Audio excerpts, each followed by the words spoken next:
अध्याय 3. श्रीराम आणि देवर्षी नारद यांचा संवाद. एके दिवशी श्रीरामचंद्र प्रभू रत्नजडित सिंहासनावर सुखाने बसले असताना नीलकमलाप्रमाणे त्यांचा सुंदर वर्णास गळ्यातील कौस्तुभमणी अत्यंत शोभून दिसत होता. त्यावेळी त्यांचे दर्शन घेण्यासाठी देवर्षी नारद आकाश मार्गाने आले. शुद्ध स्फटिक मण्याप्रमाणे स्वच्छ आणि शरद ऋतूतील चंद्राप्रमाणे निर्मळ आणि दिव्य दृष्टी असलेल्या देवर्षी नारदांना पाहताच भगवान श्रीराम लगबगेने उठले आणि सीतेसह भक्तिपूर्वक अंतःकरणाने प्रथम त्यांनी हात जोडले आणि नंतर जमिनीवर मस्तक टेकून देवर्षींना नमस्कार केला. भगवान श्रीराम देवर्षींना म्हणाले, हे मुनिश्रेष्ठा, आमच्यासारख्या संसारी लोकांना आपले दर्शन अत्यंत दुर्लभ आहे. हे मुनी, मी पूर्वी जन्मात केलेल्या पुण्याच्या संचयानेच मला आज आपले दर्शन होत आहे आणि सत्संगाचा लाभ होणार आहे.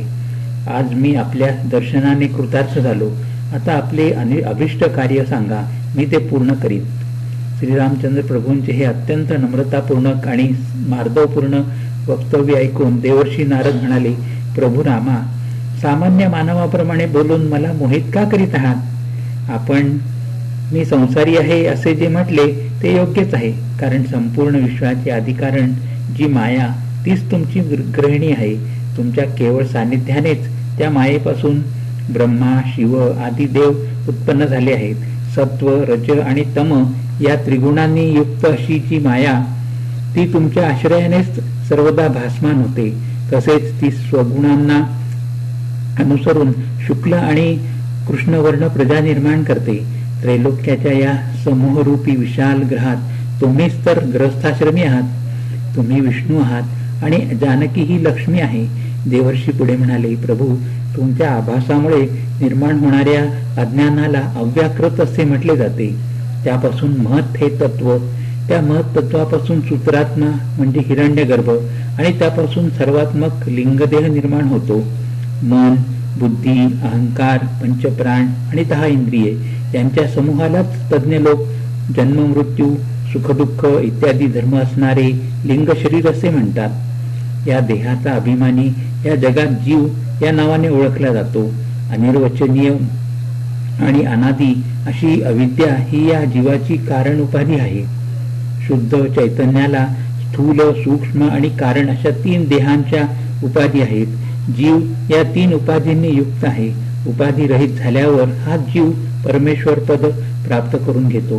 हे रघुश्रेष्ठा, जागृती, स्वप्न आणि सुषुप्ती अशी जी 3 प्रकारची सृष्टी आहे तिच्यापेक्षा तुम्ही संपूर्णपणे भिन्न आहात. केवळ चैतन्य रूप असे तुम्ही तिचे साक्षी आहात. हे संपूर्ण जगत तुमच्यापासूनच निर्माण झालेले आहे, तुमच्या ठिकाणी स्थित आहे आणि संपूर्णपणे तुमच्यातच लीन होऊन जाते. म्हणून तुम्हीच सर्वांचे कारण आहात. रज्जूच्या ठिकाणी दिसणाऱ्या सर्पाप्रमाणे स्वतःला जीव मानल्यामुळे मनुष्याला भय वाटते, परंतु मीच परमात्मा आहे असे जेव्हा मनुष्य जाणून घेतो तेव्हा संपूर्णपणे भय, दुःख यातून मुक्त होऊन जातो. चिन्मात्र ज्योती स्वरूपाने तुम्ही सर्व देहात राहून सर्व देहातील सर्व बुद्धींना प्रकाशित करता. म्हणून तुम्ही सर्वांचे आत्मा आहात. रज्जूवर भासणाऱ्या सर्पाप्रमाणे अज्ञानामुळे तुमच्या ठिकाणी सर्व जगताची कल्पना केली जाते, परंतु ज्ञान झाल्यावर सर्व काही लीन होऊन जाते. म्हणून मनुष्याने नेहमी ज्ञानप्राप्तीचा अभ्यास करावयास हवा. मनुष्याच्या चरण कमलावरील भक्तीने युक्त असणाऱ्या तुमच्या चरण कमलावरील भक्तीने युक्त असणाऱ्या पुरुषांनाच ज्ञानाची प्राप्ती होते आणि तेच मुक्तीला पात्र होतात. हे प्रभू, मी तुमच्या भक्तांचा दास आहे. मला मोहित न करता माझ्यावर अनुग्रह करा. हे भगवंता, तुमच्या नाभी कमलापासून उत्पन्न झालेले ब्रह्मदेव माझे पिता आहेत, म्हणून मी तुमचा नातू आहे. अशा प्रकारे बोलून आणि मला वारंवार प्रणाम करून आनंदाश्रूंनी भरून येऊन देवर्षी पुढे म्हणाले, हे प्रभू, ब्रह्मदेवांच्या प्रेरणेने मी तुमच्याकडे आलो. रावणाचा वध करण्यासाठी तुमचा अवतार झाला आहे. आता तुमचे पिता दशरथ महाराज तुमचा राज्याभिषेक करणार आहेत. जर तुम्ही राज्यामध्ये आसक्त होऊन रावणाचा वध केला नाही तर भूमीचा भार हरण करण्याची जी तुमची प्रतिज्ञा केली आहे ती असत्य होईल.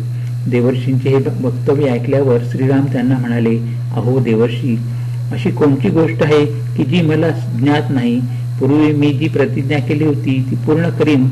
सर्व असुरांना मारून मी पृथ्वीचा भार हरण करीन. रावणाचा वध करण्यासाठी उद्याच मी दंडकारण्यात जाण्यास निघेन आणि मुनींचा वेश धारण करून 14 वर्षे तेथे राहीन.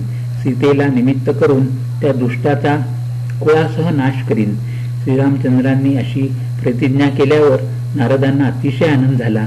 त्यानंतर श्रीरामांना 3 प्रदक्षिणा घालून दंडवत प्रणाम करून आणि श्रीरामांची आज्ञा घेऊन देवर्षी नारद आकाश मार्गाने देवलोकी निघून गेले. मुनिश्रेष्ठ नारद आणि श्रीरामचंद्र यांचा हा संवाद जे भक्तिभावाने पठण करतील अथवा श्रद्धाभावाने श्रवण करतील ते क्रमाक्रमाने कैवल्यरूपी मोक्षपदास प्राप्त करून घेतील. श्रीराम.